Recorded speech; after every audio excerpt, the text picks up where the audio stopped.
This is bonding video number 5. By the end of this video, you should be able to state the difference in ionic compounds and covalent molecules. Make sure you have bonding video number 5 worksheet and your pencil available.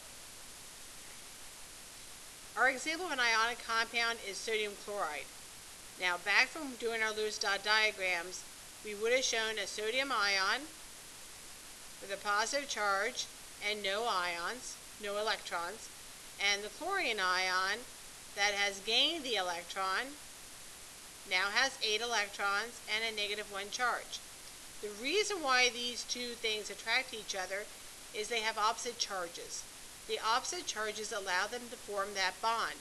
And the bond is the same kind of bond that you would see in something that is a magnet. You have two separate ions that come close together because they have two different charges. Now the reality is, since they come close together, but they're not overlapping the orbitals, they're not sharing the electrons, there's no reason why that sodium has to only bond with that chlorine. That sodium can bond with any other chlorine that happens to be around it. And those chlorines can bond to other sodiums. And it continues. As a result, you get bonds not just in the one place, but in 3 different dimensions. This is called a lattice structure. So what is a lattice structure?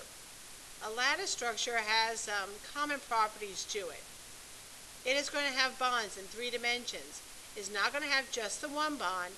It's going to have repeating structure by having those bonds going in all different directions, as long as positive goes to negative, goes to positive, goes to negative. As a result, there's no clear start or end to your molecule. You don't know which sodium gave his electron to which chlorine. After this thing is done bonding together, you have something similar to this. You have the repeating structure with negative, positive, negative, positive, negative, positive, and it repeats on, and you get a cube type of structure. This right here is called your formula unit. This is your simplest ratio of positive to negative charges.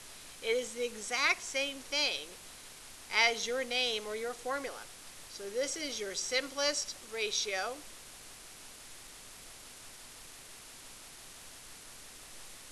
of positive to negative ions. It is the same formula that you did back when you did your naming unit. So for sodium chloride, it is a 1-to-1 ratio, NaCl. But if something had a positive 2 charge, its ratio would be BaCl2, and that would be his formula unit. The reason why you need it is you have no idea how many sodiums and how many chlorines are in any particular compound because it does repeat. It is a lattice. Now this is different from covalent molecules.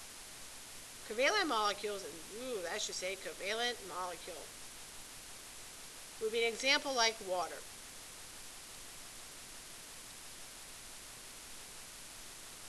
In this case, your bond has shared electrons.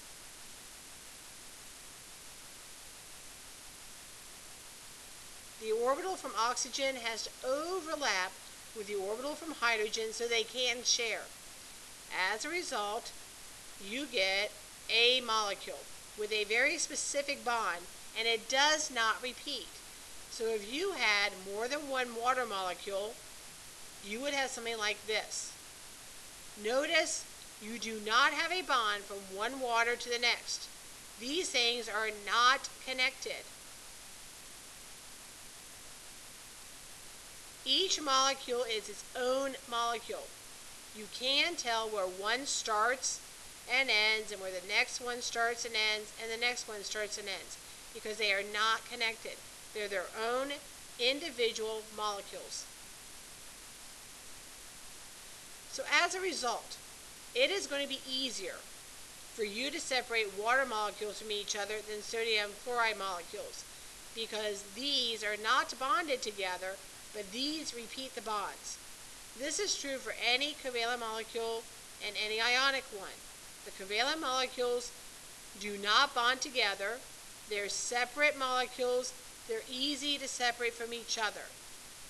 Sodium chloride and ionic compounds repeat the bond over and over and over again until you run out of positive and negative charges. They are hard to separate.